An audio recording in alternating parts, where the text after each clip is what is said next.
making his American network television debut on our show, Mr. Rick Springfield.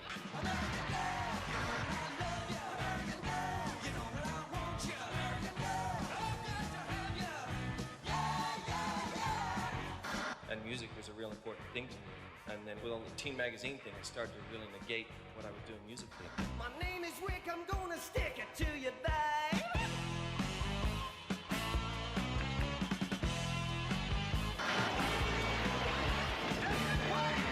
Apollo, I have a funny feeling about this. Wonder Woman.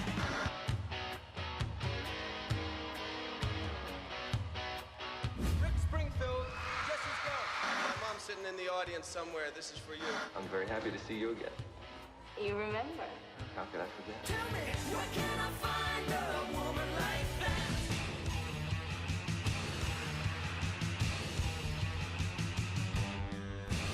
I've done everything for you. You've done nothing for me. I've done everything for you. You've done nothing for me. Is there really a Jesse's girl? Oh, yeah. Damn it, wish I'd have known ahead of time or we'd have tracked her down.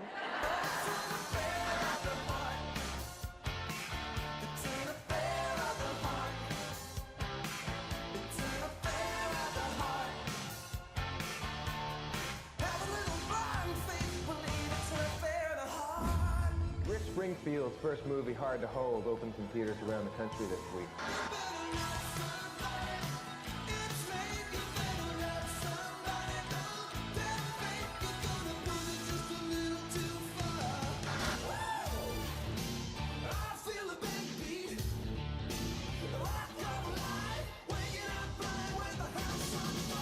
He's actually reprising the role that made him a heartthrob, Dr. Noah Drake, on General Hospital. You had the courage to put your heart on the line for your woman and for your baby. It was the right thing to do.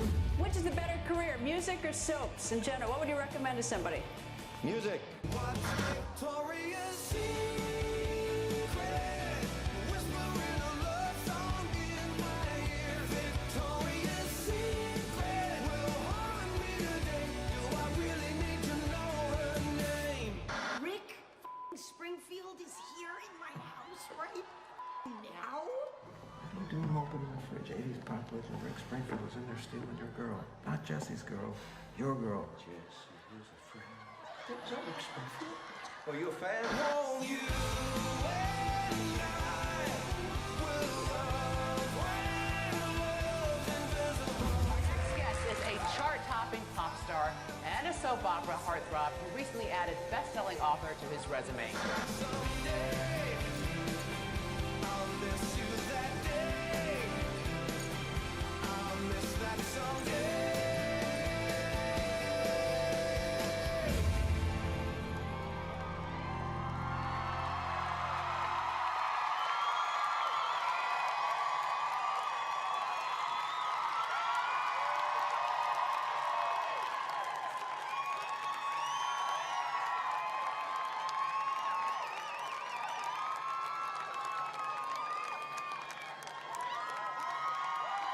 Hello.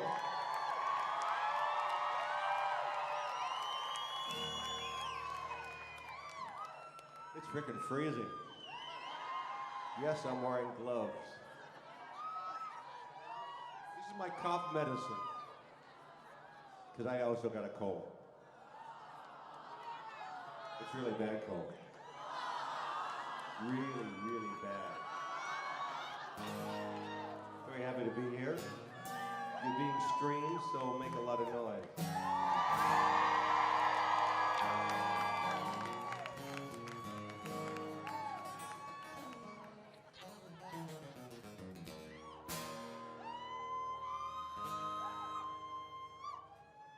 Well, you admit you like the game, but you're not gonna play. There's a big guy with tattoos here taking photos of me. You just ignore what your body is trying to say. I got the feeling you're playing and we're both gonna win. I think this angel's about to sin. I get excited just thinking what you might be like. I get excited, there's heaven in your eyes tonight. The fire's ignited down below, it's burning bright. Yeah, baby, still we got. Baby, please, I can't please if I'm on my knees tonight. You guys sang in tempo, that was awesome. No, baby, you don't look that nervous when you bite your lip. You keep them open when we kiss, you're a hypocrite.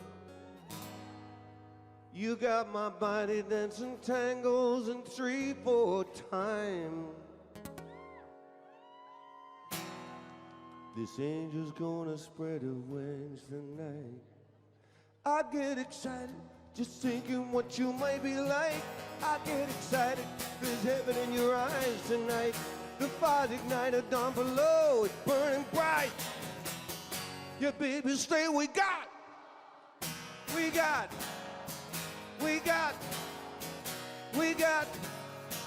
Baby, please, I can't please if I'm on my knees tonight. Tonight.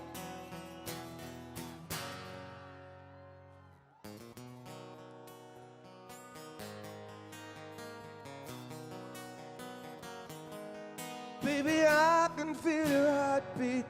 Can't you feel the heat? Baby's got cold feet, fire below. Oh, baby, stay, we got. Sing, oh, baby, stay, we got.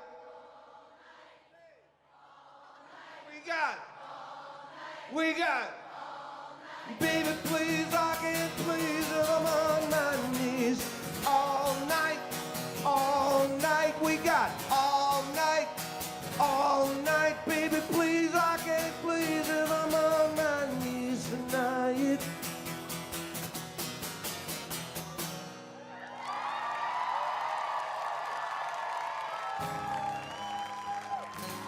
It's really great. I like doing this show because I can actually see all you guys.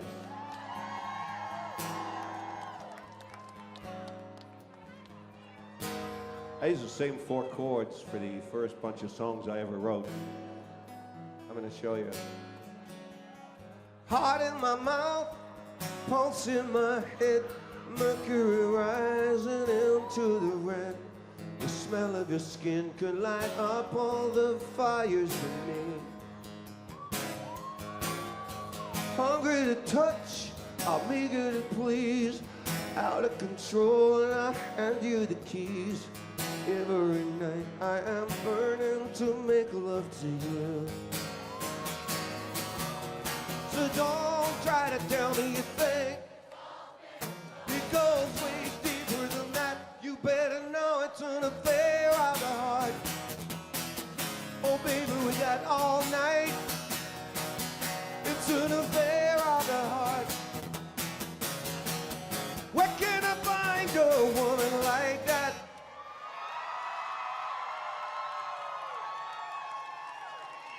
See, they're all friggin' interchangeable back there.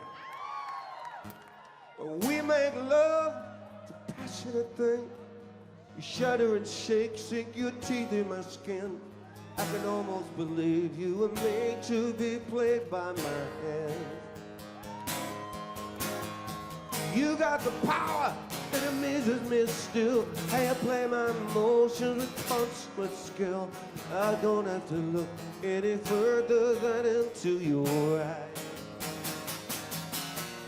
So don't try to tell me you think it goes way deeper. You better know it's an affair of the heart. It's an affair of the heart. It's an affair of the heart. Had a little blind faith, believe it's an affair.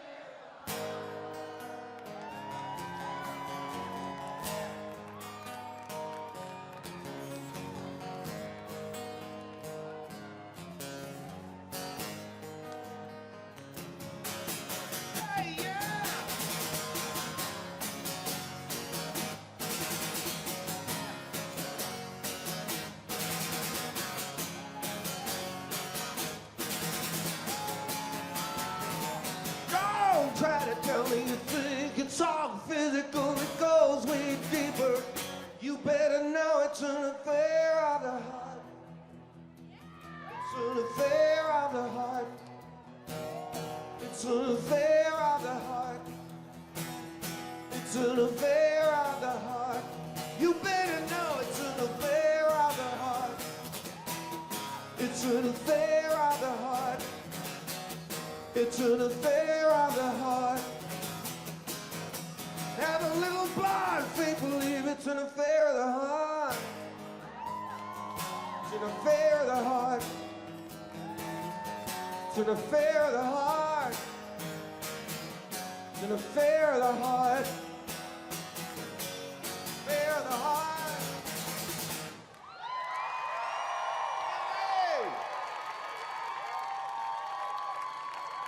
Olé! All right, I gotta take my gloves off. I'm actually getting warm.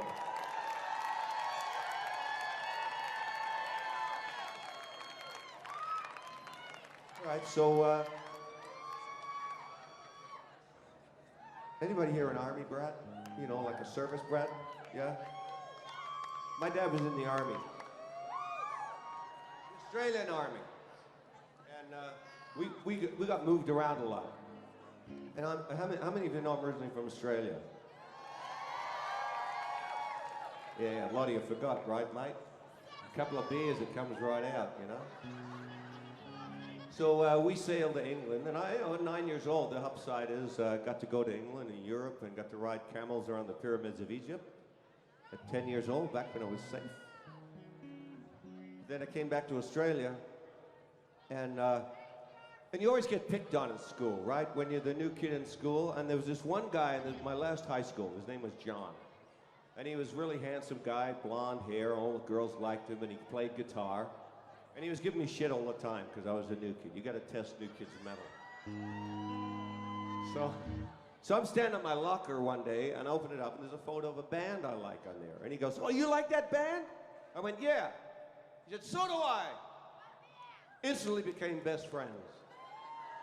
At 14 years old, you can do that kind of stuff, right? Now it's like, I'm sure you're very nice. I'm just not taking new friends. But at 14, John and I became best friends. I'm the one on the far right. That's his sister. She's like 50 years old now. Where the hell did time go? Anyway, so as soon as I met John, my school career took a dive. And we were practicing juvenile delinquents. And we'd go into a guitar store, we'd take an empty guitar case, and we'd play the guitar, you know, pull an expensive guitar off the wall and play it for a while. When no one was looking, we'd stick it in the guitar case and walk out. Just, where was my moral compass back then? And then we'd sell it to a kid at school, right? And we did that a couple of times and finally got enough money to buy a what? A car. At 15, we bought a car. And the guy knew we were underage, so he sold us a piece of crap. But we parked it around the side so that no one, you know, our parents didn't know. I mean, I didn't know how to drive. I almost drove it through the neighbor's living room window one day. We parked it around the side street. One day we came to get it and it was gone. And I was like, dude, seriously? What is wrong with the world? Someone steals a car from a couple of kids? Eluded me, of course, the fact that I'd stolen guitars to get that car. Moral compass time. But I still see John. He's my friend in Australia, and I wrote a song about him off the Living in Oz album called Me and Johnny, and it's about our exploits.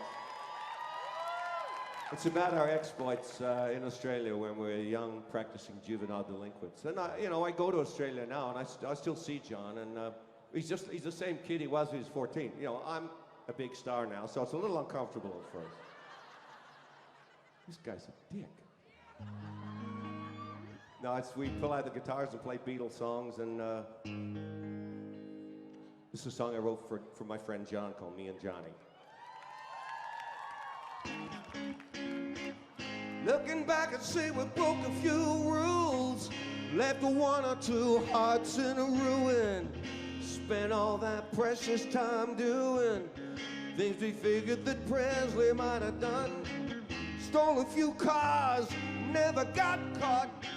Started some fights in the scrimmage, We got caught up in the image, playing young rebels by the hand, but looking back, I guess we had some attitude. We were gonna be hard and tough.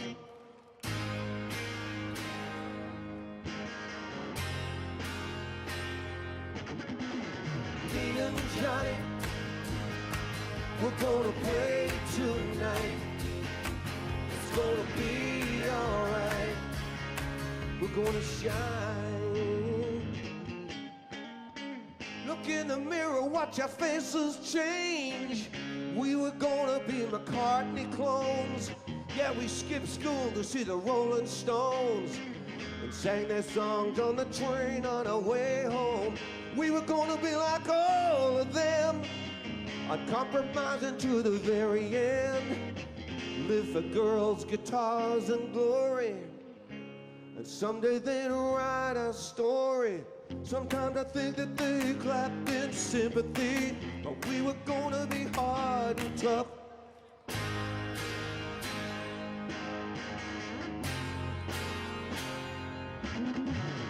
Me and Johnny, we're gonna play tonight. It's gonna be alright. We're gonna have some fun tonight. Me and Johnny, we may get blood on our face. We're gonna have our place in the sun. Johnny's still living back in Australia. I hear he's got himself a wife and kids, and I'm still chasing whatever it is that put me out here on the road in the first place. I think of all the times I cursed out loud, wishing I was still running with the same old crowd. Yet sometimes it can make you cry, just watching the years roll by.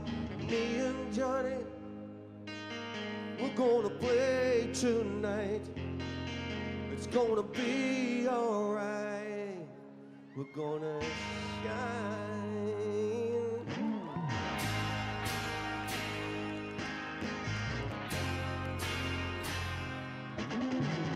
Me and Johnny, we're gonna play tonight. It's gonna be alright. We're gonna have some fun tonight. Me and Johnny, we may get blood on our face. We're gonna have our place in the sun. Yeah, me and Johnny, we're gonna play tonight. It's gonna be alright. We're gonna have some fun tonight. Me and Johnny, we may get blood on our face. We're gonna have our place in the sun.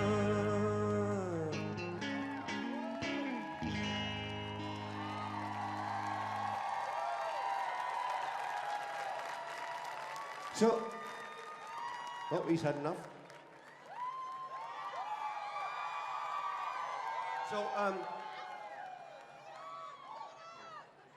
I want to introduce you to Band in a Box, because I thought about doing this show, and I thought it'd be fun, but after a couple of songs of just me and a guitar, I got bored out of my brain. So I went in the studio and I laid down some tracks, and this is all me singing and playing on this stuff, because I didn't think it was fair to have other musicians play on a solo show, right? But so instead of one of me, sometimes you get 4 or 5, right? And these guys like to drink at the bar afterwards. Don't go home with a bass player, though. He has serious sexual issues involving hairbrushes and stuffed geese. All right. So, when I met John, my schoolwork started to completely take a dive. And at one point, at the end of 11th grade, my headmaster called up and said, "Richard need not come back to school again." This is a public school where they take anybody, right? You know, over here you grade in letters, A+, B-, that kind of thing. In Australia, well, when I was a kid anyway, they graded in percentages. On my last year at school, I got 3%. 11th grade, I stayed away so much, and I discovered the guitar. That's all I wanted to do. And I got the 3% for writing a poem in my economics exam, why I didn't know the fuck any of the questions were. So, my parents were like losing their mind, right? I mean, here at I fail 11th grade. I mean, that doesn't bode very well for a good future. So I said, I better start doing something with my guitar. So I started looking for a band, and I found this band, and I was a guitar player in the band, and they were just playing at like this, this club where sailors would go to pick up hookers. And one day the leader of the band said, we're going overseas. And I thought, well, that was fast. What, England, Australia? I mean, England, America? I mean, I'm there. This is 1968, mind you, right? He said, we're going to Vietnam. I went, isn't there some kind of fracas going on over there right now? So we went, and I'd seen the Bob Hope shows, the USO shows where Anne Margaret, and Bob Hope get up there and they fly in a fleet of helicopters and do their show, and then applause and fly away to safety in another fleet of helicopters. It was nothing like that. We flew around in Hueys, just us, the band, with all our gear. That's a view from one of the helicopters with the miniguns. That's Vietnam down there during wartime. And they didn't shut the doors either. So they would fly us into what they call fire bases, which is where the GIs would go out and fight their way into the jungle and set up a perimeter of razor wire and tents and put claymore mines on the outside, and that's where we played, right? To the GIs. They put us on sandbags, and the GIs would sit out there with their guns inside a tent and watch us play. It's the 60s, right? So we're going, you know that I would be untrue. You know that I would be a liar if I was to say to you, girl, we couldn't get much higher. right, if we got that far. But this particular time, we started hearing thump on the outside around the tent, right? The sergeant sticks his head in and says, that's incoming, gentlemen. And I go, oh, people must have heard we're a good band. There must be more people coming in. Come on in. He said, no, we're being rocketed and mortared by, it was a group of like maybe 50 tents, right? And we didn't know how many Viet Cong were out there, and they're mortaring us and rocketing us. And the sergeant said, I better get you guys to a bunker. I said, no shit. So he takes me out to a bunker, takes us all out to a bunker. We hide in more sandbags, right? And we hear traces going across the sky for like 20 minutes. Finally, the sergeant sticks his head back in and says, okay, they're gone now. You can come back out and play. Come on, baby, light my fire.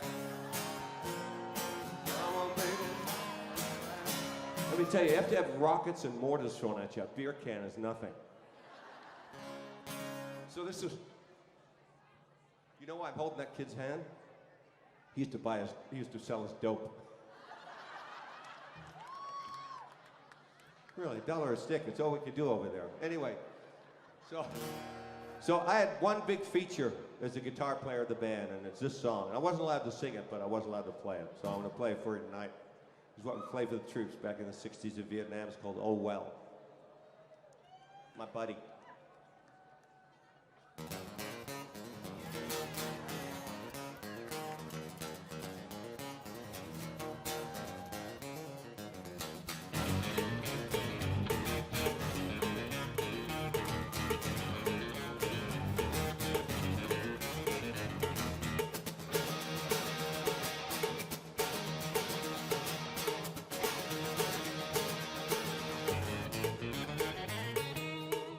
Can't help by the shape I'm in. I can't sing, I ain't pretty, and my legs are thin. Don't ask me what I think of you. I might not give the answer that you want me to. Oh well.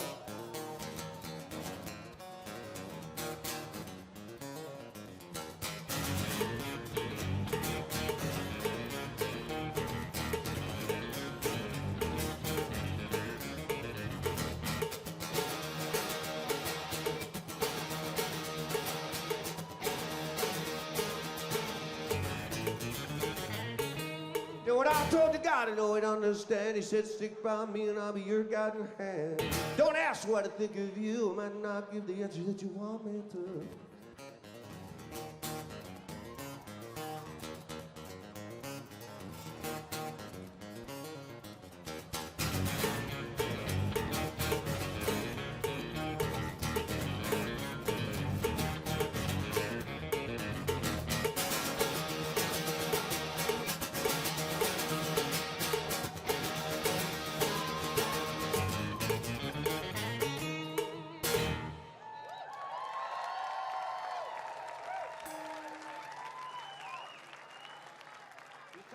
Cough syrup yet? All right, so the first song I wrote for Working Class Dog was a song called Love Is Alright Tonight. And we're going to do a version of that. We're going to do a version of that tonight. It's kind of Beatle-y version. So this is the template for the rest of Working Class Dog when I wrote this song. So this is Love Is Alright Tonight. Oh!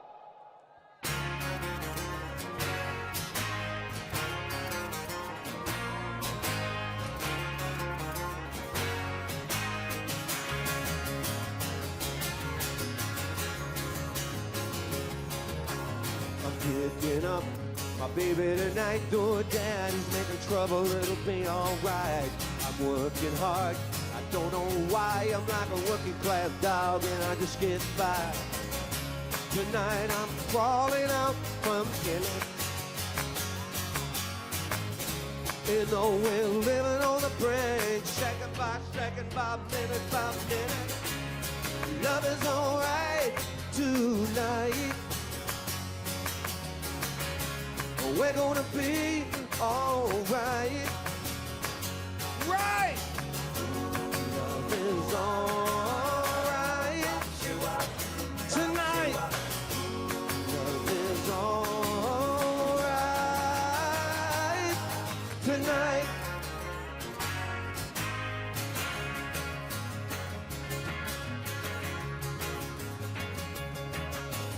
Everyone's saying the sky's gonna fall, don't know where it's gonna stop, and it stops it all. I know the world's going crazy, alright, oh then hold together for one more night. Tonight I'm crawling out from dinner. You know we're living on the brink, sing it! Love is alright tonight. And baby, we're gonna be alright. Right! Love is alright tonight. Love is alright tonight.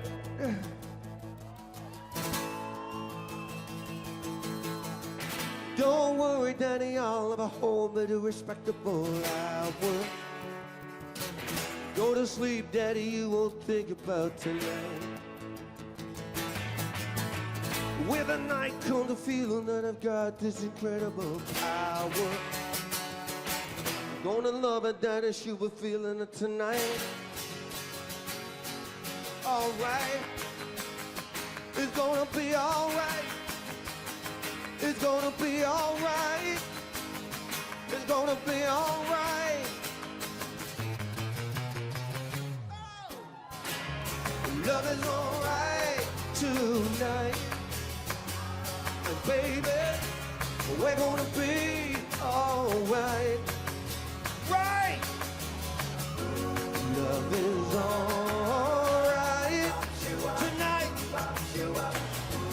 Love is alright tonight.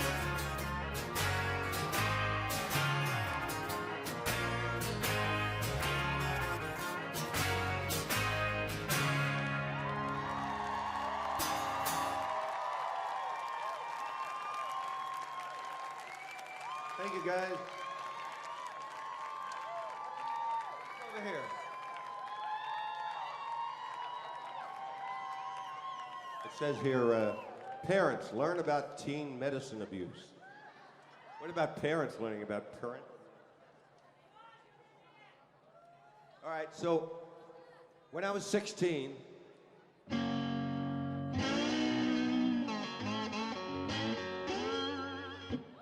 I fell in love with Black American blues. And I thought, what better translator of Black American blues than a 16-year-old middle-class white Australian child? Right? I was wrong, but I did love it. And I went looking for a blues band. This was while I was still in school. And I found them, a band called Mappa Blues. And I was 16, they were all older than me. And they were from a rough area of Melbourne called Jordanville. They were about like 24, 25. And some of them had been in prison. And a couple of the hangers-on had been in prison more than once. That's me. On the side wearing tartan pants. Tartan pants and the blues, I mean, they're synonymous, right? Wow. I don't know what the deal with the trees were. I think it was like mystery. Anyway, so I'm playing with these guys, and there's this one guy named Tony who just scared the hell out of me. He'd been in prison a couple of times, and he had like the lantern jaw and the unibrow, you know. And I described him and told my 6-year-old niece in Australia the story about Tony. And I asked her to do a drawing of him because I didn't have any photos, right? So she did a drawing of Tony for me. Or Townie, as she decided his name might be. I'm pretty sure he didn't have fangs or a dress, but the muscles are about right. Anyway, so this guy scared the hell out of me, not wearing the yellow dress, but you know, you get the idea.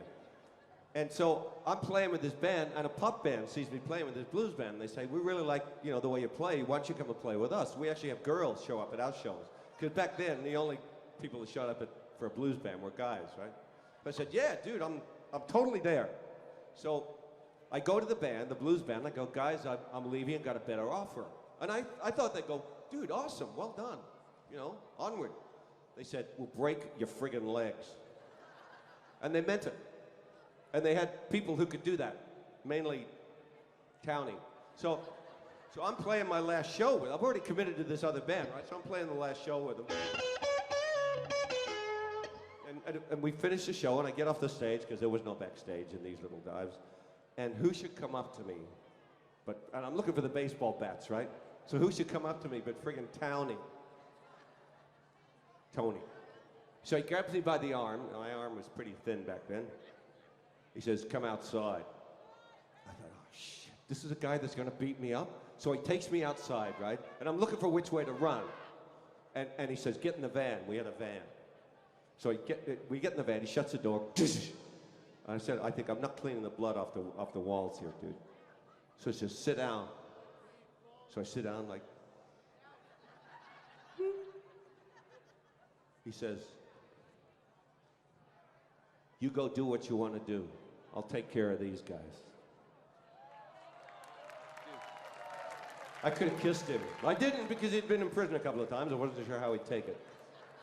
But there's a couple of people that change the direction of your life, and Tony or Townie was one of them. So this is one of the songs I used to do with that blues band, and tonight is for Townie. It's called Rollin' and Tumblin'.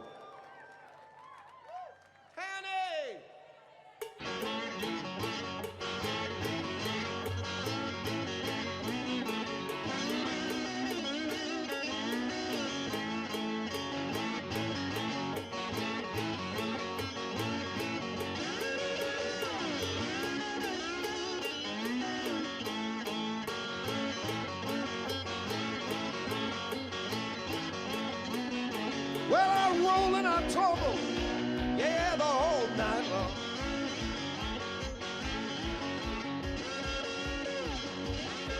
Well, I roll and I tumble, yeah, the whole night long.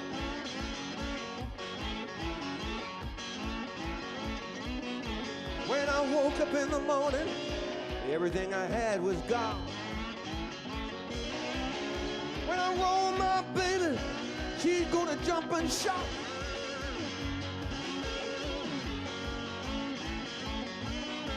When I roll my baby, she's gonna jump and shout.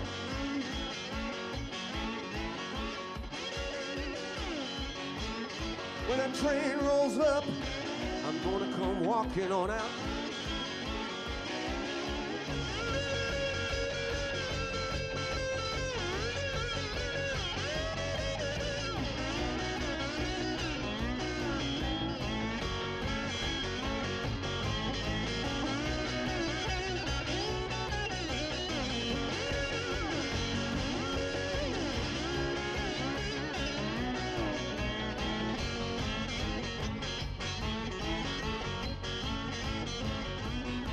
Well, I could have had religion, not this bad Sunday.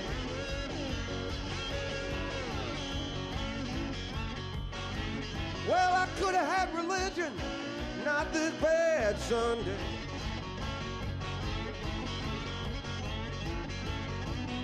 Ah, but whiskey and women would let me have my way.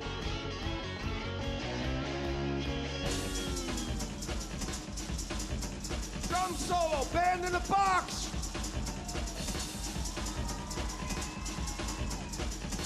Are you serious?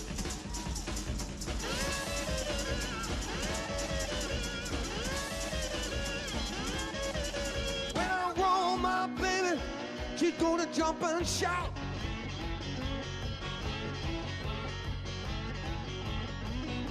When I roll my baby, she's gonna jump and shout.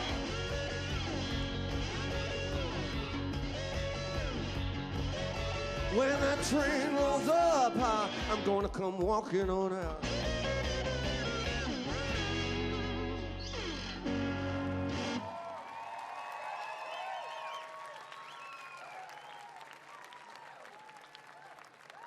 Thank you. Check this out.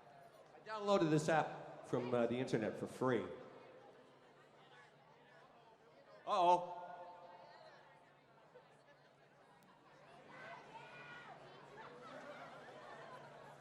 Do not screw with a woman who's confessing her love.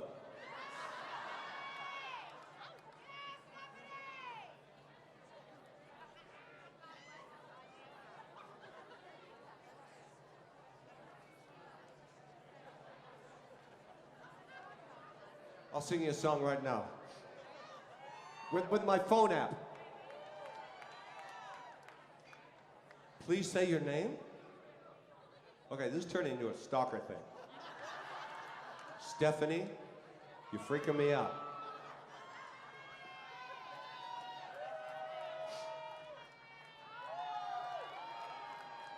Stephanie has to go. She has a limo waiting.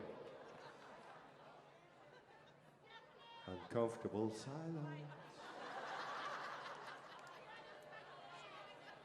All right, so this is really cool. I downloaded this for free. You don't even have to know how to play guitar anymore.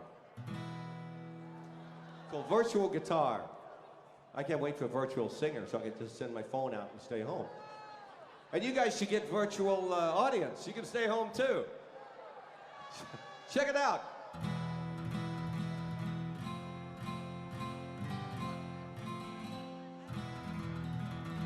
Ole!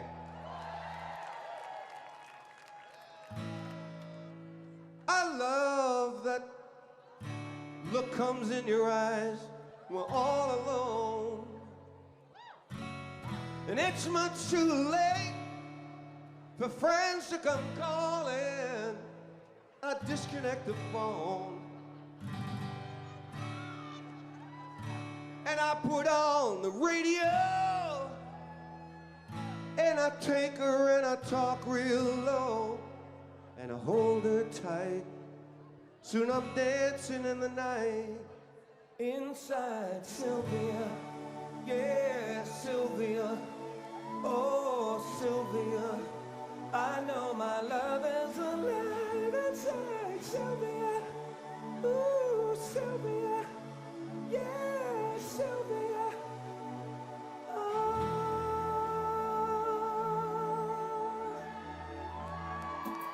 Sometimes you get so crazy, I know it's all in your mind.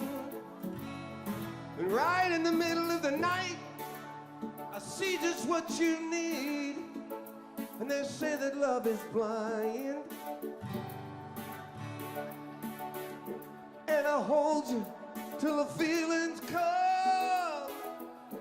But sometimes when the loving's done, I see a scared little girl, afraid of the woman inside. Sylvia, yeah, Sylvia, oh, Sylvia, I know my love is alive inside. Sylvia, ooh, Sylvia, yeah, Sylvia.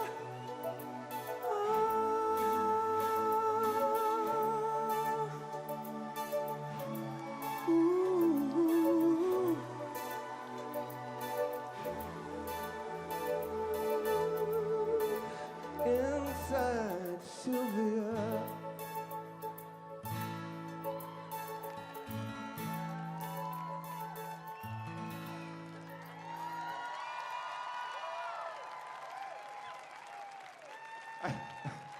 I had to put this thing on airplane mode because sometimes people would call me in the middle of it.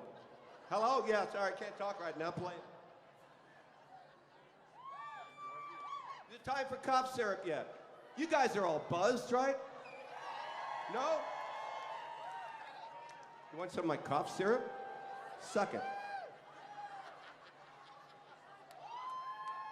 Dude, I am battling a heavy cold here, so. All right,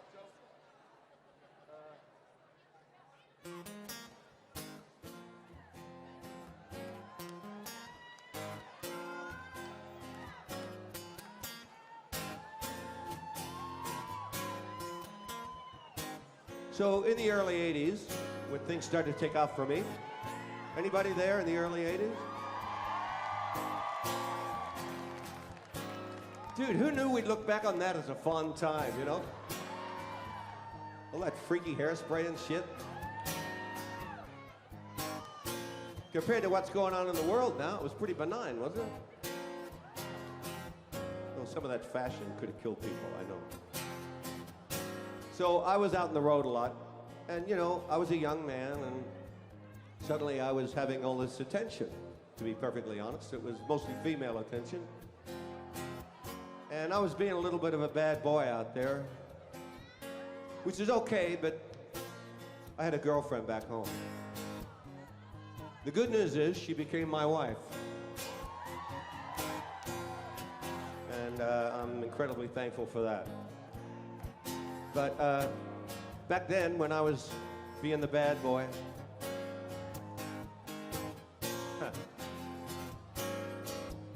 I figured she was doing the same thing.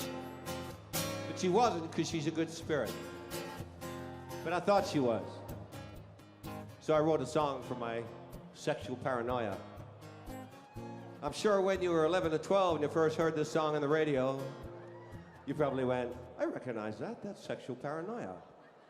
You were just a young girl and still in school. How come you never learned the golden rule? Don't talk to strange men, don't be a fool. I'm hearing stories, I don't think that's cool. Why don't you tell me someone is loving you? 'Cause you're my girl, some say it's no longer true.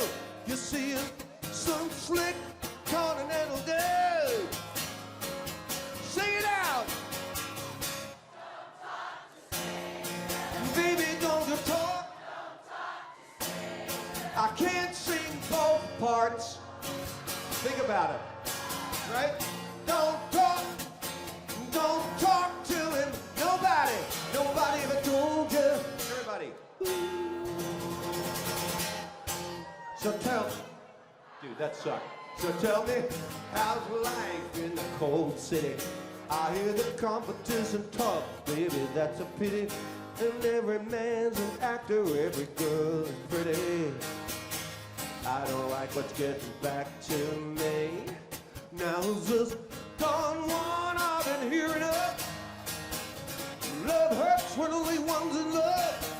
Did you fall at first sight or did you need a show? Switch parts, baby, don't talk to strangers. Ow! Don't talk to strangers. Yeah, don't talk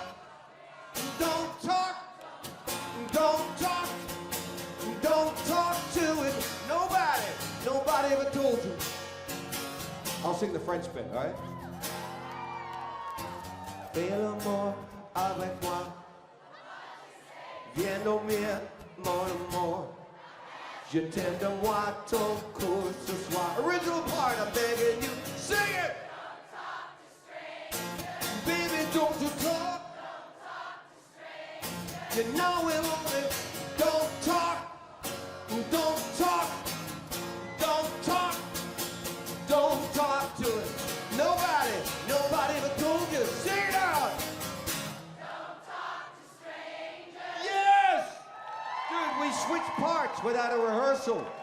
My band can't even do that.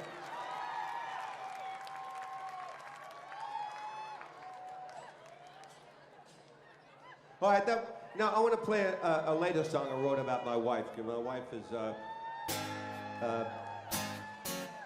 I'm very fortunate my wife stuck around, believe me. You know, there's this saying, this thing I heard a long time ago. When you meet someone and you have a jar and you put a penny in the jar for every time you have sex for the first 18 months, right? And then you take a penny out every time you have sex after that, you'll never empty the jar. Right? I found that to be true.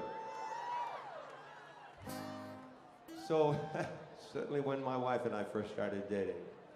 But, you know, and when that passion and that initial fervor and romance kind of start to fade, something has to take its place.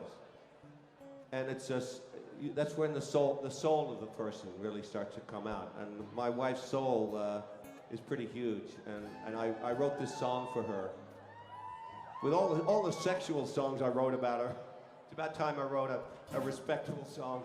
And I went to her and I said, I wrote this new song about you. It's called Ordinary Girl. She goes, fuck you. I said, no, listen to it. Because I learned this about when my dad died, that the things I remembered about him were the ordinary things. They weren't like, you know, the awards he won and shit like that. It was the small little miracles that happen. And that's what this song is about. So reserve your judgment until the end of it.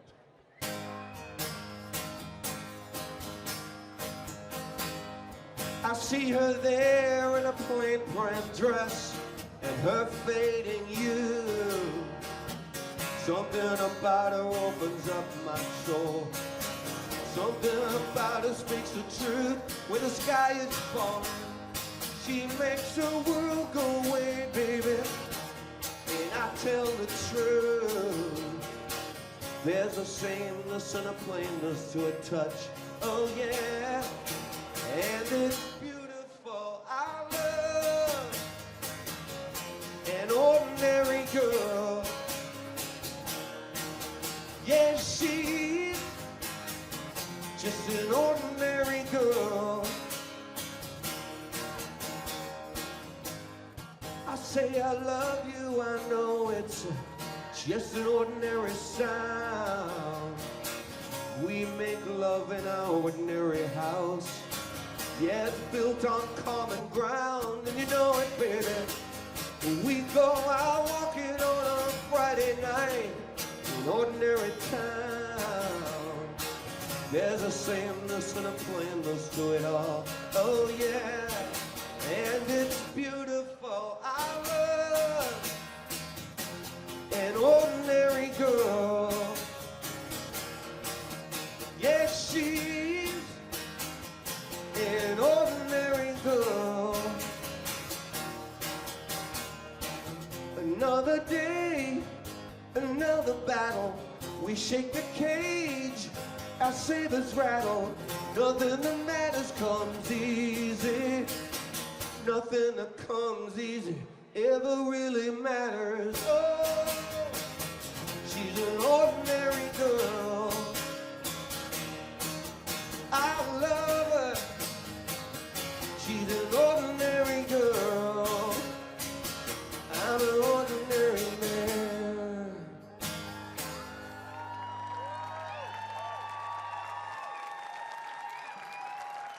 We've aged a bit since that photo. so it was suggested I do a song I didn't write. A song that I wish I'd written. And there's this one song I've always loved. It's by a band named Badfinger. You guys know Badfinger, right, for the 70s? If you saw a Breaking Bad, they played this song over the last episode.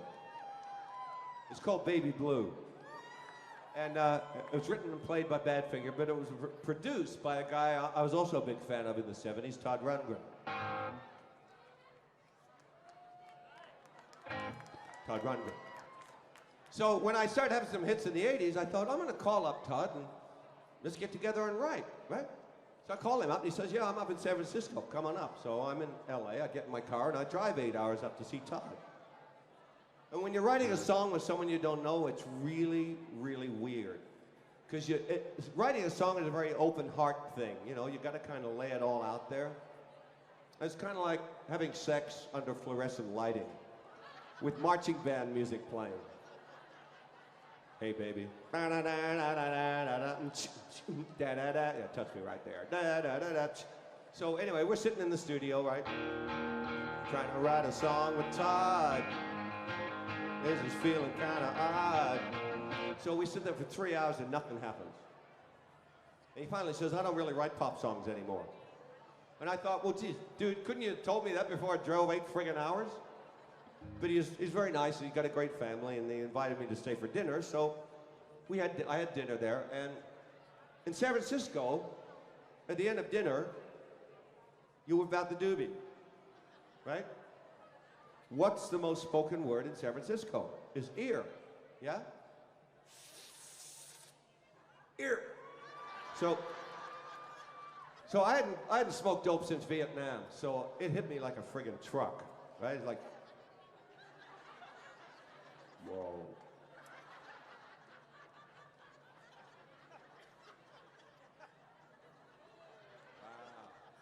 So we're all stoned, we're sitting watching television, right? Todd's there, his wife's there, his son, who didn't smoke, is sitting there. And his ex-girlfriend, who's now gay and living with Todd with her girlfriend, because you do that, you know, that kind of communal stuff in San Francisco, is lying on the couch, her head up there, her feet down here. And we're watching TV. We're all completely, you know, it's like,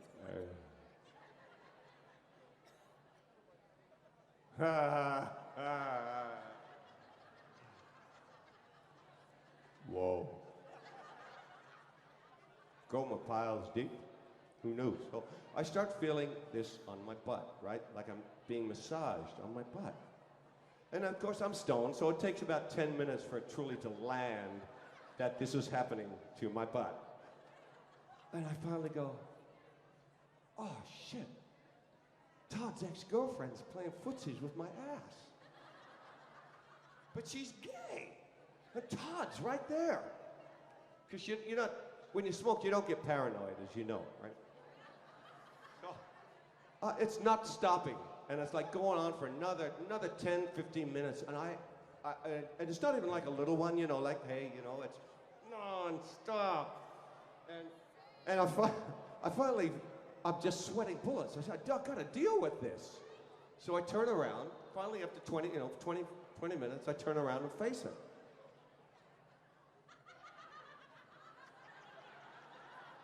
They've got this wiener dog. And I'm sitting on his ball. And he's been digging in my ass for the last 40 friggin' minutes.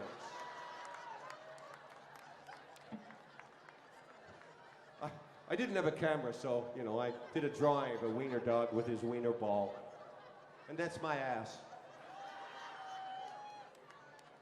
Dude, I pulled out the ball, threw it, dog jumped off the sofa, dodged a bullet. I haven't smoked since, by the way. That doesn't look much like a wiener dog, does it, really? Do we have a real photo of a wiener dog up there? There you go. All right. Any more? Come on, who doesn't like super cute dog photos? Seriously? All right, that's a cheap shot. All right.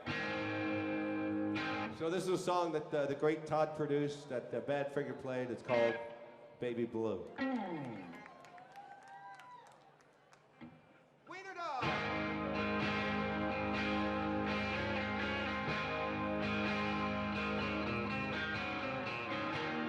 Guess I got what I deserve. Kept you waiting there too long, my love. All that time without a word. Didn't know you'd think that I'd forget, I'd regret the special love I had for you, my baby blue.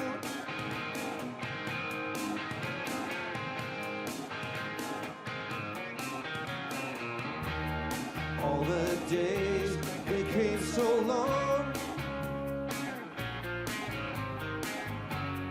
Did you really think I'd do you wrong? Dixie, when I let you go, don't you realize I would know, I would show the special love I had for you, my baby blue.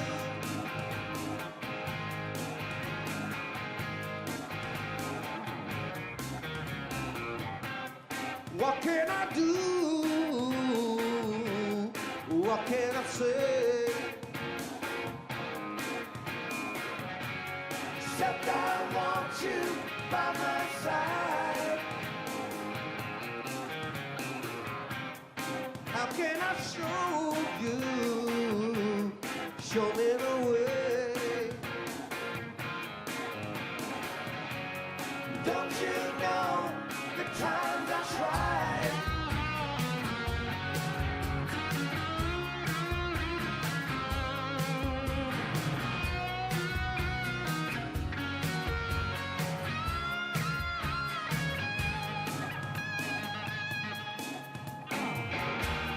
Guess that's all I have to say. Set the feeling just grows stronger every day. Just one thing before I go. Take good care, baby, let me know. Let it grow. The special love you had for you, my Dixie dear.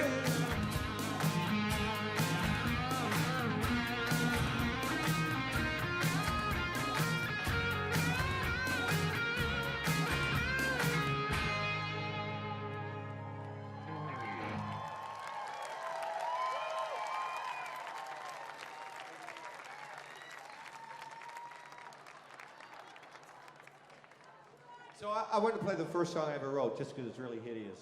They're gonna tune up first. Look over here. This is a song called "Painted Girl," and I wanted to change the lyrics so bad, but I was 15, several years from getting laid, and it kind of says where I was at 15. Oh my God. I'm a little younger than 15. That was my good sweater that my mom knitted me and my good pants. And that was my first guitar I ever bought. They ever bought me.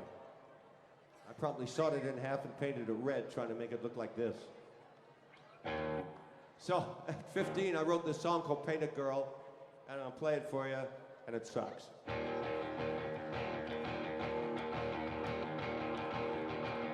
She walks down the street, cutest thing in the world, smelling so sweet, just a painted girl. The man's handsome and she passes by, their hearts will burn if she gives them the eye. She's just a painted girl, she's just a painted girl, she's just a... See, it's catchy as hell, right? Ever since we said goodbye, all I've ever done is cry. I don't know what to do without you. I gave her my love, I gave her diamonds and furs. Seriously, where'd they get diamonds and furs at 15? I gave her everything, well, it was hers. I gave her my love and my money too. All $1.50 of my allowance that my mommy gave me. She left me alone, sad, lonely and blue. She's just a painted girl. She's just a She's just a painted girl. I thought this ending was really Beatley and cool. Okay, so that sucks, but in my head, when the Beatles were just breaking on the scene, it sounded a little bit different. More like this. 1, 2, 3, 4.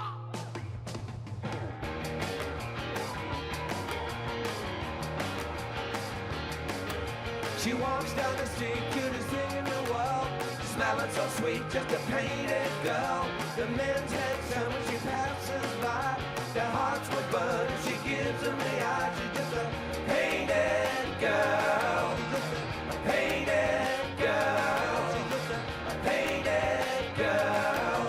Ooh. Yeah, it sounds like a hit. Maybe not. All right, so is it time for more cough syrup?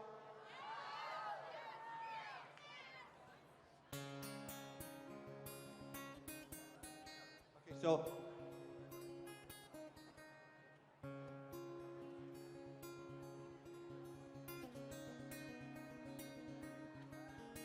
my dad died in 1981. And I wrote a song for him called April 24th, 1981. That was basically just 6 lines long. It's all I could get out at the time. I'm going to play it for you. And I'm going to play you another song that I finally wrote a full song for my dad called My Father's Chair. You guys know what cricket is? You know the English game? Not the little black insect. The English game. Any English people here? Okay, you gotta admit it's a sucky game, right? It's the worst game in the world. It's like Valium on Percocet. It's so slow. But my dad loved cricket. And as he was dying, he used to sit in this blue leather rocking chair and watch cricket all day long. And after he passed away, I went home for the service. And I went into that room to get something. And I saw that chair sitting there. Even had his little butt dent in it still. And I realized that he wouldn't be coming home. So that image stayed with me.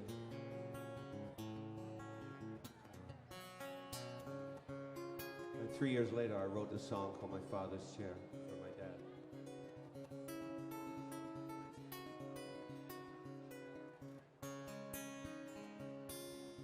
I know all your life you wondered about that great step we all take alone. How far does the spirit travel on the journey? You must surely be near heaven, and it thrills me to the bone to know Daddy knows the great unknown.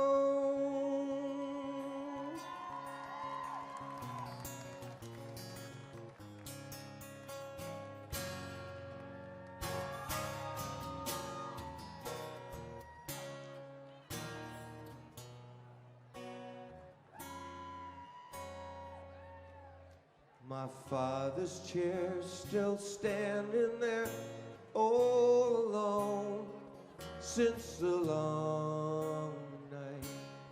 Now it's 3 years on and I still feel he'll come home, we'll be alright. But where's this healing time bring? I was told the pain would ease, but it still hurts like the first night. That night my brother, my mother and I were looking up at a distant star and wishing we could reach that far. And back in the house and alone for the first time, we showed each other we cared. And I avoided my father's chair.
Guys. Time for cuffs here. So from the sublime to the ridiculous.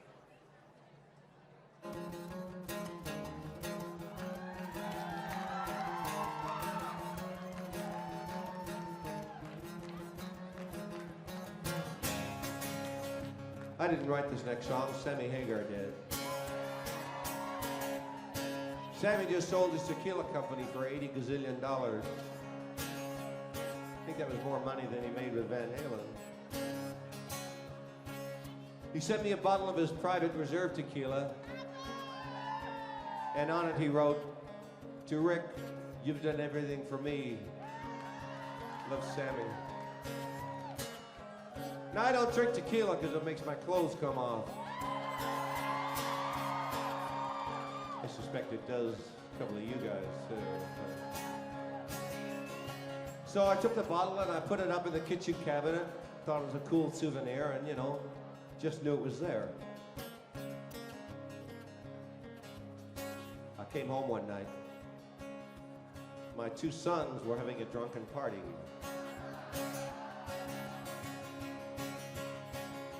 They were lying on the floor with the empty bottle of tequila, broken and smeared. That's my dog, that's not my son, but that's kind of what they look like. Well, they weren't quite as awake as that. I hope they threw up all night long. This one-way love affair ain't fair, it ain't no fair to me. It's all give and take, and you just take it. I can't take it, you say. I'm giving up on love this time. Me and my friends will do just fine. Sing it! You done nothing for me. You done nothing for me.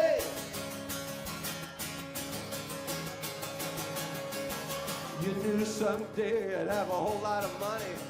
I'd be a millionaire. When that didn't happen overnight, I found out how much you really cared. All you want is a whole lot of money. All the rest is just jiving, honey. I've done everything for you. Say it! I've done everything for you. You've done nothing for me. When I first met you, you didn't know how to love a man.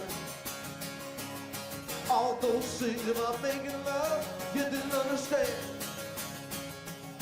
Now you know about everything. I'm turning you into memory.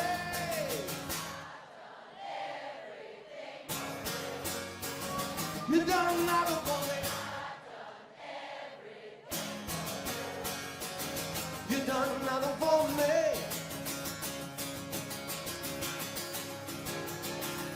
Now I'm going out on the town tonight to get as wild as I can be. I'm gonna find out what it's really like to be loose, high and free. I don't care what the people say. Taking my mind, I'm changing to stay. I've done everything for you. I've done everything for you. You've done nothing for me. You've done nothing for me. You've done nothing. You've done nothing. You've done nothing for me.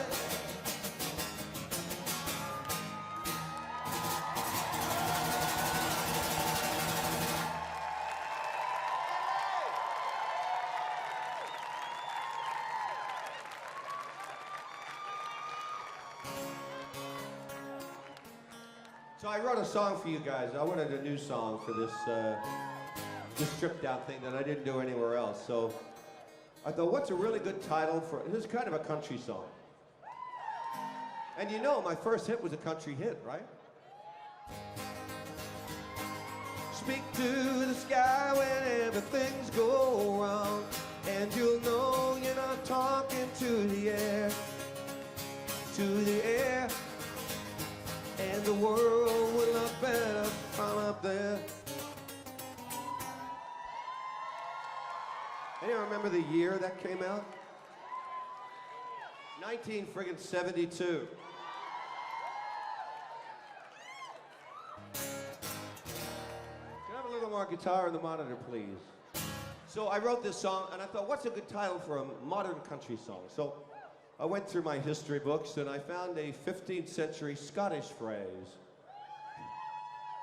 called "if wishes were fishes." Anyone know that phrase? If wishes were fishes means, if wishes were fishes, we'd all cast a net, right? If that's all we had to do is just to wish for shit, then we just wish for everything. But what it's saying is, you know, you gotta get up and put your dreams into action, which I'm a big believer in. And so I thought I'd write a song called "Wishes Were Fishes" because it seemed like the perfect friggin' title. And my favorite story when I was a little kid was Aladdin and his lamp. Because I love the idea of getting something for nothing. You know, you get 3 wishes. And we all do, right? I mean, you go buy the Powerball ticket still, right? Don't we? And I heard an interesting statistic the other day. You're more likely to die on your way to buying the Powerball ticket than you are to winning the actual Powerball. Doesn't that suck? I'm still gonna go because I figure if I make it to the store, somewhere there's one less motherfucker that I have to worry about. So anyway, I wrote this song called "Wishes Were Fishes." If I had a million wishes, you know, like the guy in Aladdin's lamp, I mean, excuse me, my waitress is here. Thank you, dear. I appreciate it very much. Might not mix with cough syrup, however. So You know, when Genie would come out of the bottle, he'd say, you got 3 wishes. Even as a kid, I'd go, dude, the first wish for 1 million more wishes. Because they don't say you can't do that in the book. So if I had 1 million wishes, I'd hope I'd do something wonderfully benevolent for the world. So this is my song, If I Had 1 Million Wishes, called it Wishes Were Fishes. Enjoy.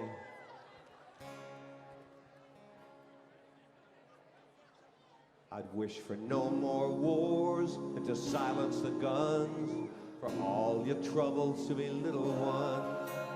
Every child in the world to eat their fill, with a guardian angel on each windowsill. I'd wish for the wealth to be spread around, every soul when they pass to be heaven bound. Then after I'd wish for all that crap I'd say, maybe I could wish a thing or two for me. I wish my neighbor would choke on his yappy dog. Wish I could pick my relatives from a catalog. The hot girl next door would tan, wearing nothing but a smile.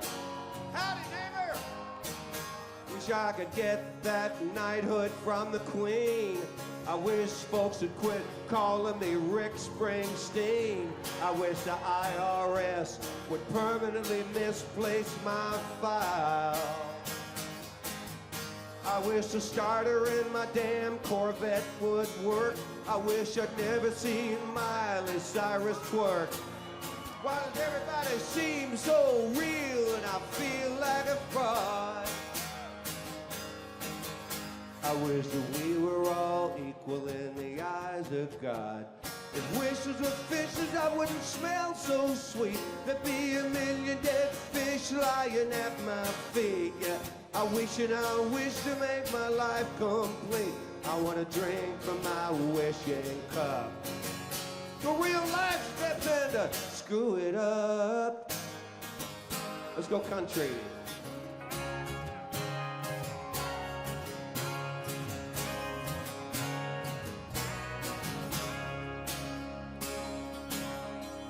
Wish every goddamn body would learn to drive and stop cutting me off on Interstate 5. And I wish Scarlett Johansson will give me a call. 8675309. I wish money flowed like the falls of Niagara. I wish I'd quit getting emails for cheap Viagra.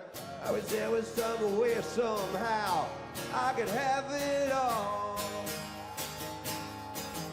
Wish I was 21 again, let the good times roll. My only worry back then was, does she have birth control? I'm not a doctor, but yeah, I played one on TV.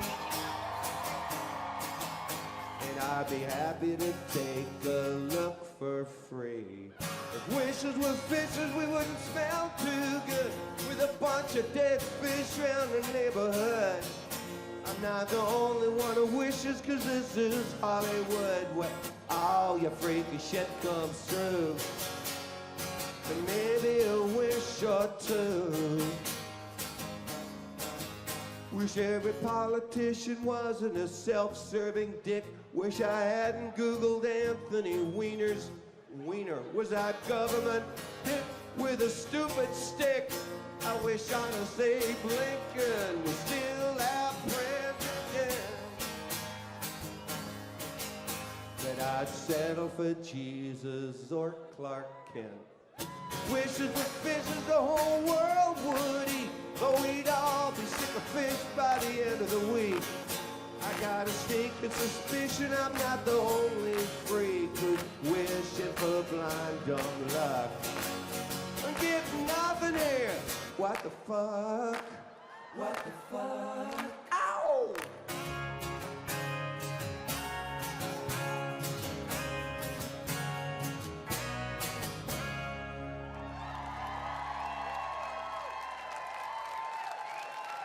Oh, I've got to be in the Guinness Book of Records for putting that phrase to music, you know? I'm the first guy to do that.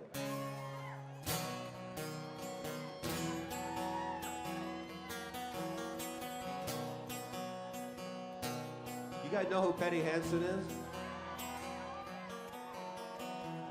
She's Keith Richards from the Rolling Stones' wife. I did a movie with her. I'm sorry to say it was hard to hold. Anybody here see that movie? Sorry about that, folks. I'm gonna make up for it this August, though. I got a new movie coming out. It's called Ricky and the Flash. The star's an up-and-coming actress I think you're gonna hear a lot about. Her name's Meryl Streep. And an up-and-comer named Kevin Kline. Directed by a new director, Jonathan Demme. I think his only credits are, let's see, Stop Making Sense, Silence of the Lambs, Married to the Mob. And it was written by Diablo Cody, who wrote Juno. You guys see Juno? So that'll be out in August of this year. I'm also on True Detective this season, too. But let's get back to friggin' hard to friggin' home. So anyway, Pat and I got along real well. We'd, you know, laugh and joke in between scenes. And I guess Keith heard about it. He came down to the set, wanted to see what was going on with this Springfield guy and his girlfriend. And not, you know, he saw we're just being friendly and everything, so. But I turned into a 14-year-old girl.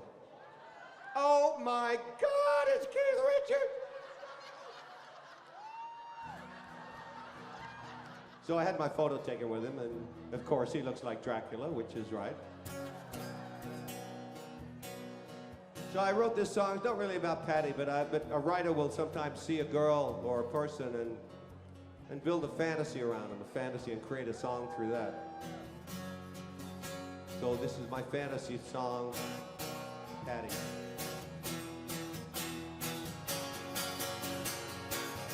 I can see the path you're cutting, costing me a little piece of my heart. I can see the doors you're shutting, 'cause we were open at the start. Baby, loving you has been hard on me. You're a tough little sister, but you'll settle for a mister tonight. Oh, but you're running out of time, you better. It's late, you better love somebody. Don't wait, you better love somebody. Don't tempt fate, you're gonna push it just a little too far. One night, one night. Your eyes are wild, your skin so white. You're undernourished and overfed. She's got good teeth, she knows how to fight. 'Cause when you've been outplayed, you got the perfect image of the perfect man. You're a tough little sister looking for Mr. Right. On the wrong side of town, you better love somebody. It's late, you better love somebody. Don't wait, you better love somebody. Don't tempt fate, you're gonna push it just a little too far. Yeah, I'm only saying what I feel. You think I'm the one I know? I was sleeping at the wheel. I thought that you were driving.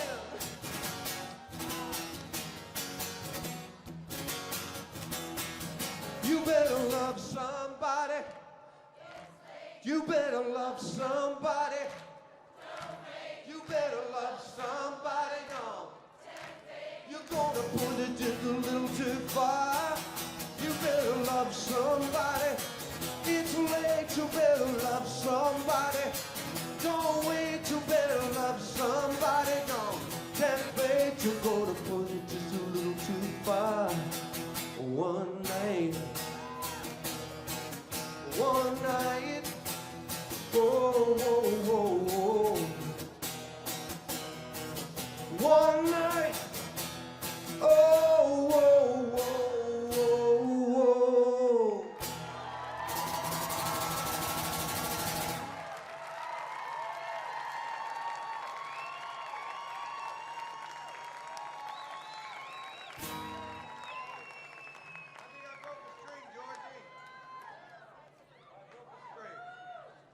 don't do it very often. There you go.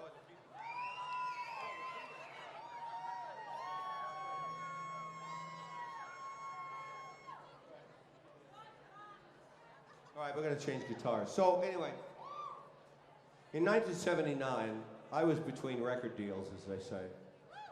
And I had 4 records recorded, 3 were released, and nothing apart from Speak to the Sky Whenever, had nothing. So I thought, well, maybe this music thing isn't going to work out for me. So I thought, what's the next best thing I can do after musician? Stained glass master. So, I don't know what I was thinking. So I looked in the yellow pages for stained glass class, and I got my soldering iron and my glass cutter, and I went to work. And I made a couple of stained glasses, and they suck. That's my mystical one. I don't know what the hell a flamingo has to do with. Supposedly, those Chinese symbols say, like, faith, love, and that kind of thing. I don't think they do. I got them from a Chinese guy at a Chinese restaurant. I think he was fucking with me. But you guys know Doug Davidson from Young and the Restless? He's my buddy. He's coming to the fan event, too, that we're doing at Club Med in April. Yeah, we're 2 months at Club Med. We rent out Club Med, and we alcohol's free. And we hang out for 5 days and party, and I sit by the pool and play guitar, and we have different setups where we play different sets. We have Doug Davidson's coming, Robin Zander from Cheap Trick is a musical guest. So you want to come down and have some fun for 5 days? It's open. It's an open bar. So anyway, I made that for Doug's parents. Oh, where'd it go? Where'd my fabulous stained glass go? While I was making that, I was writing Working Class Dog. But when I first started going to this class, I was really into this stained glass thing, right? And one day this girl walks in.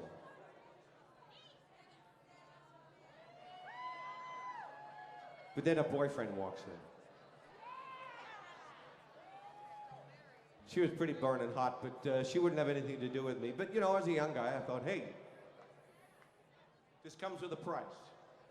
So I'm trying to chat her up, like, hey, it's a nice color blue glass you're using there. You have your hair done? It looks great. It really looks good. She's like, what the fuck? She's giving me nothing at all. So I take my sexual angst and I go home. And her boyfriend's name is Gary. So I'm trying to write a song, right? Gary, I'm in love with your girlfriend. Oh, Gary. No word rhymes with girlfriend. So I tried Randy. Randy, oh Randy, I love your chick. Nothing. Thank God I finally got the name right.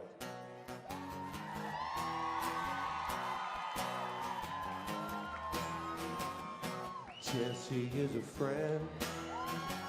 Yeah, no, he's been a good friend of mine. But lately something changed, it ain't hard to divide. Jesse's got himself a girl and I wanna make her mine.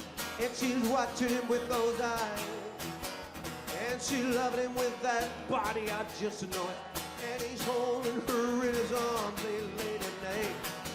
I wish that I had. I wish that I had. Tell me, where can I find a woman like that? I'll play charade. There doesn't seem to be a reason to change.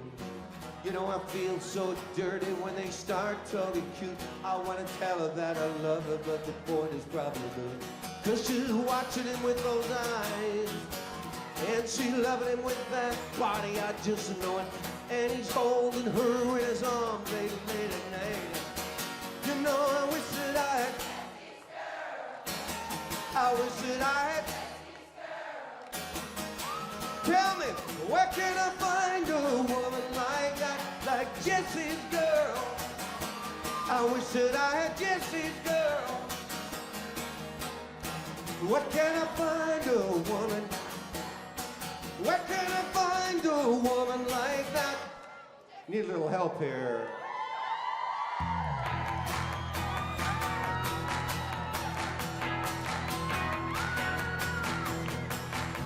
And I'm looking in the mirror all the time, wondering what you don't see in me. I've been funny and cool with the lies, and I know where I'm supposed to be.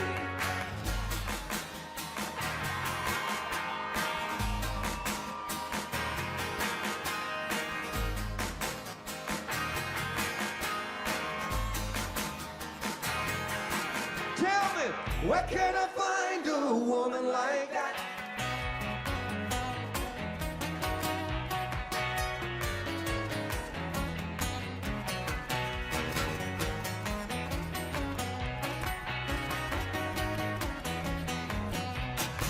You know, I wish that I had get this girl. I wish that I had get this girl. I want Jesse's girl. Sing it! Where can I find a woman like that, like Jesse's girl? I wish that I had Jesse's girl. I want Jesse's girl.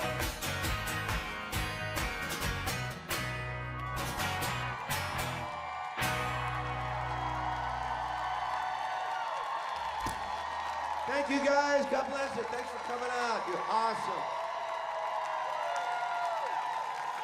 We'll be back with a quick Q&A. I'm gonna go get high.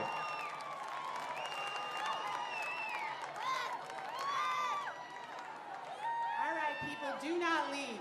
This is not the time to gather your coat and go away because Mr. Springfield is going to wash off and he's going to come back and he's going to take some questions from the audience. So sit down, maybe go to the restroom, or hang out. So I'm Sarah Rodman from the Boston Globe, and I had the opportunity to speak to Rick last week, which was very enjoyable. And I have been asked to come out here and tell you how this Q&A is going to work. So if you want to ask a question, pay attention. Right over here, we have a microphone. Right over there, we have a microphone. If you want to ask a question, please line up behind one of these microphones. Now would be the time to do that. And just a couple of ground rules about these questions. Rick will not be giving out hugs. He will not be singing happy birthday. He will not be signing autographs. If your name happens to be Sylvia, he will not be accepting any invitations. You know what I'm talking about. Don't try and slip him your CD. But he will try to answer as many questions as possible in the next 20 to 30 minutes that he can. And so he asks that you don't ask multi-part questions and don't do follow-ups. Say your name loud and proud, ask your question, and then move it along. And hopefully we'll get to as many people as possible. And also, if you didn't know, he's got a new album out, Stripped Down, live. It's pretty much what this show was tonight, available over at the merch booth. And if you haven't read his books, they're actually quite excellent. Late as Night is 2010 memoir. Good stuff, right? Magnificent Vibration. Oh, and there he is, Mr. Rick Springfield. Welcome back. Hello. Nice to see you. He's sitting. Excellent. All right. Do we want to start on the left or the right is the question. My call. I say we start with this gentleman who's very excited right over here. Hi, Rick. Hello. Hi, my name's Paul. My wife Cheryl is here. She's a big fan of yours. And it would be fantastic if everybody could be quiet so Rick can actually hear the question. Christmas. Big fan of yours. Question, hope you feel better, first of all. Second of all, will it be returned to GH anytime in the near future? Well, I'm kind of busy right now with stuff, but I would never, rule it out. I mean, I went back for the 50th anniversary, and because I owe them. They're, it was a big part of my initial kind of move first, for launching. So I would never rule it out for sure. Thank you. All right, and we'll switch to the other side. Who's first over here? Another gentleman. Speak loud and proud, sir. Hi, Rick. It's Charlie. Hello. With the release of Sound City, the documentary with Dave Grohl and all the great things Dave said about you, are you finding finally that you're being recognized as the rock icon that everybody here thinks you are? Good question. You know, I mean, certainly when you get accolades from other people, and the more, you know, that's why I'm branching out with acting too, is to just, you know, do more, and I figure perseverance is the best approach. You know, I know what I have to offer, and I'm just fortunate that anyone comes to see me. Jesus, I'm glad. All right, we'll switch right back over here. Who's next? Step right on up, sister. Say it.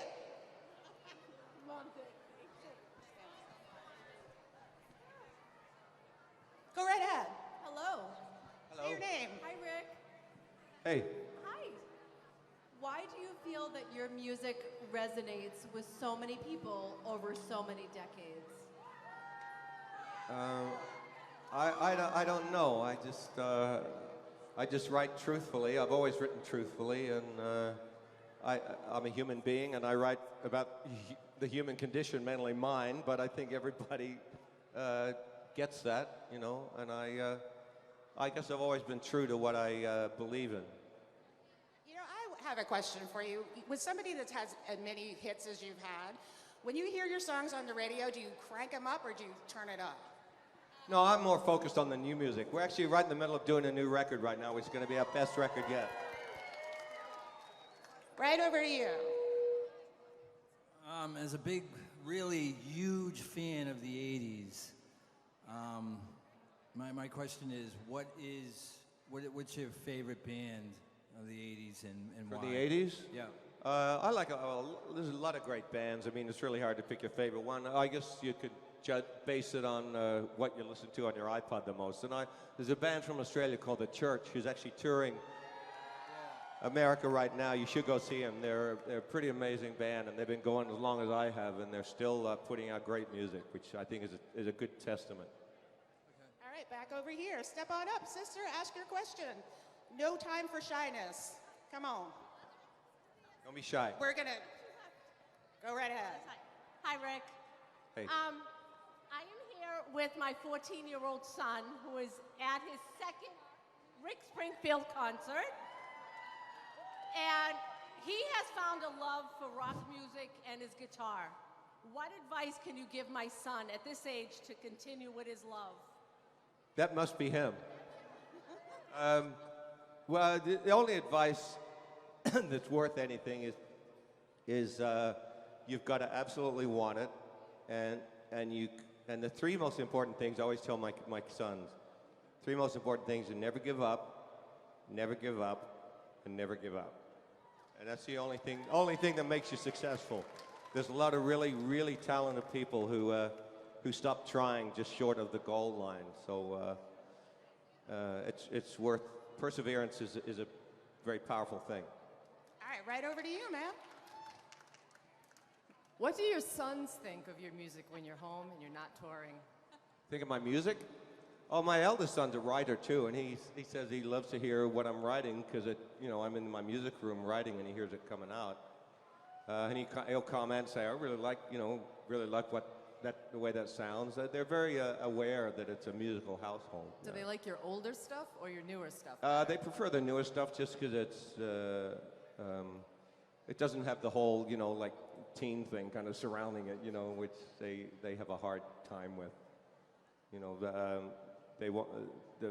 I'm their dad, so it's kind of hard for them to see someone treating me as a rock guy kind of thing. Exactly, sex god. Right over here, step right up. Thanks so much. Hi, Rick. My name is Allie. I've been a lifelong fan. Get closer to the microphone, Allie. Yep.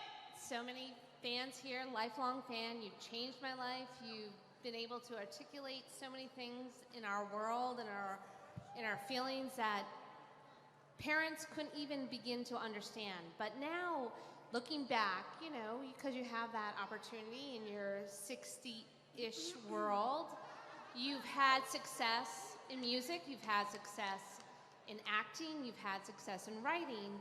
What do you look for in terms of success going forward? Like, what are your goals? What do you want to achieve? You've gone to Mars Egypt. 1.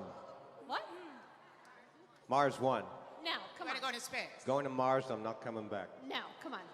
I just look to be better and better at what I do, to go further and hopefully to write, you know, that's why I still write music, is because I want to write better songs. It's really been my drive, and to do what I do better than I've done it. But you do what you do so well, and it obviously resonates with this crowd. Is there anything that you want to do outside of here, outside of this crowd? Well, I want to be an Egyptologist, but I failed 11th grade, so that's out of the friggin'... And are you working on a follow-up to Magnificent Vibration? Working on a follow-up to the book? Yeah, I'm working on a follow-up to my first novel, too, yeah. All right, right over to you, ma'am, right there. Step right up. Hi, Rick. Hello. I'm Lisa. Over 30 years of following you around, of all the questions I can come up with, can I have a hug? No hugs. Sorry, No sister. Some girl got one. I'll give you a hug later. How about you coming around here touring full band? Will you be coming around this area? Yeah, full band? definitely. When the new record comes out, we're going to doing a big summer tour. The record will be coming out around probably the same time as the movie, Ricky and the Flash, so we'll be doing a big summer tour then, for sure. And right back over here. Step right up. Hi, I'm Cheryl. I know years ago you did Smokey Joe's Cafe on Broadway. Do you have any desire to go back to Broadway? Is there any particular show that you want to do? I mean, I'd like to work there again. It was really fun. It was the most nervous I've ever been in my life. You were fantastic in it. It's a trip. It's really weird. Is there any particular show that you'd want to go back to? No, I'd like to write one, actually. I'm thinking about that now. That sounds All great. right, and right back over here. Thank you. Hi, Rick. I'm Kim. I was going to ask about your next book, but since someone took that question, what's your favorite song that you wrote? I've written? The newer stuff. But I always prefer the newer stuff because it's new, you know. There's a red, white, and blue song on the new record called All Hands on Deck that I'm really proud of it. And there's a bunch of songs on there that I really like. As far as the old stuff, my song about my dad certainly resonates in me constantly. All right, right over here, ma'am. Hi, Rick. Hi, Rick. Rita. I'm Rita. We all know how much you love your dogs. Have you ever written a song for or about your dogs? Yeah, actually, Ordinary Girl, weirdly enough, came from a song I wrote, a melody I wrote for Ronnie when he died, my bull terrier. I would like the melody enough that I wanted to put it in a song, you know. Thank you. Step right up, ma'am. You look like you're ready. I am ready. Look at you holding the microphone. I have been a fan since I was 17 years old. I'm 51 and I am a grandmother, okay? I'm gonna bring it a little serious right now, okay? I'm a police officer, I'm a lieutenant, actually. And I'm gonna ask you, my daughter suffers from bipolar and depression, and I know you went through depression. Can you speak to the crowd and speak to your fans about how you overcame depression? Well, you don't really overcome depression. It's kind of a life sentence, unfortunately. It's not like you can't go to rehab and kick the habit. It's just always there. It's always sitting on my shoulder, and I work with it. You know, I meditate. I try and songs come from it. You know, and I try and do something constructive with it so that it doesn't beat me. And I stick close to my family. My family helps. It actually speaks to us. I'll tell you right now, I can relate to some of the, your words, the words in the songs, and I appreciate that. And I want to say thank you. Amen to that. We're going to switch right back over here. Yes, ma'am. Hi, Rick. My name is Ilana Katz. I'm a performer. I play blues fiddle in the subway. And I really want to thank you, first of all, for your show. And I wanted to ask you, because I know what it takes to carry a whole stage alone, and it's really, really gutsy that you did this. You don't have to do this. And I was curious what inspired you to do this solo tour. It was really impressive, and I was just curious about that. To do this show? To do solo acoustic. I wrote my autobiography myself, and I realized that I had a lot of stories, and most of the stories ended up as songs, one way or another. So I thought it would be, I thought I had something to say, and so it was kind of, I was pretty nervous about it first, because Didn't know how it would be taken because I've always done it with the full band and blaring guitars and stuff, you know. Great, thank you so much. Step right up. Hi, my name's Tara. Back between like when I was like 10 or 12 years old, my sister and I worshiped the ground you walked on. And I was just wondering, there was an HBO special that came on and we would watch all the time. So now when you do, in that special, I don't know if you remember it, but they would like show pictures of you backstage and warming up your voice and looking in the mirror and going 2, 3, 4, Jesse's girl, or whatever. So every time you sing one of the songs that was in that special, that's what I see in my head.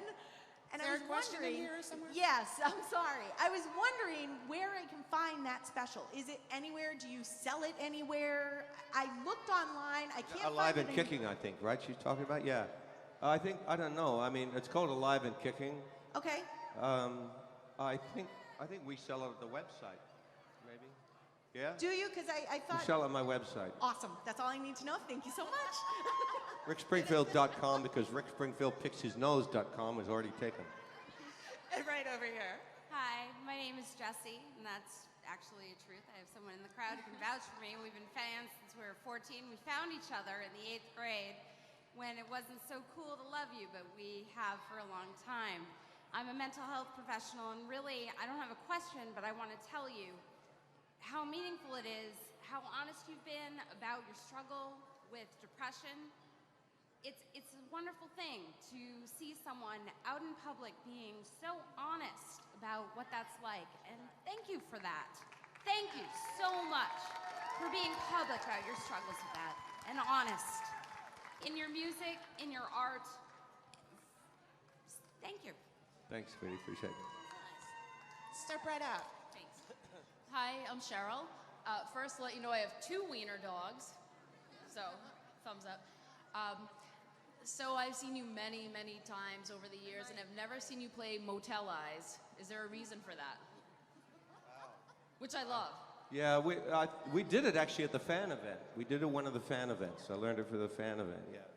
We may do it at the fan event. We usually do the obscure songs at the fan events, songs like that, you know, that I know are fan favorites. It's a favorite. Yeah, no, I like the song. It's just, you know, we only have a certain amount of time, I guess. Cool, thanks.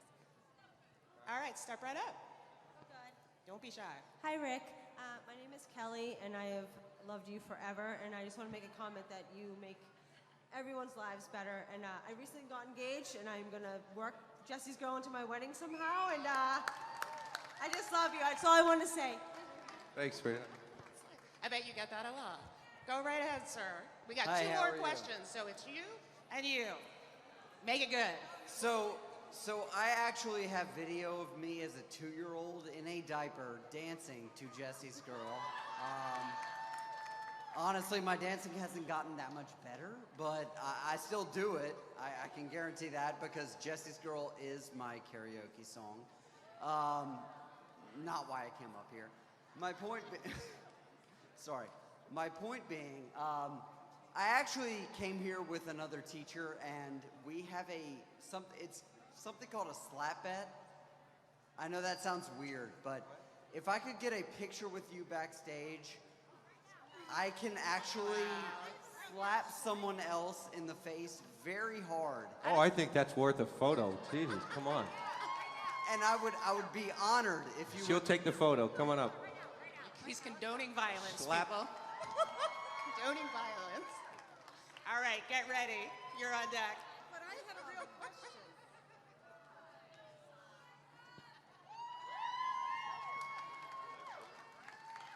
All right, this is our last question. Make it good. One more. I'm Denise. The first concert I ever saw was you when I was 12, and I was just wondering if I could get your autograph to show my 4 girls when I go home. Certainly. Thank you, guys. Thank you so much. One Thank more you so question. much. I One really more. One appreciate more. it. Thank you. One more. Being loud is helpful, apparently. I have Go a question. My name's Teresa, and as a vocalist myself, I was wondering, yes, aside from cough syrup, what do you do to warm up vocally before a show? Nothing. Absolutely nothing. I scream for about a minute and a half. That's it. Thank can you I guys ask so you a much for question? hanging out, and thank you, Rick.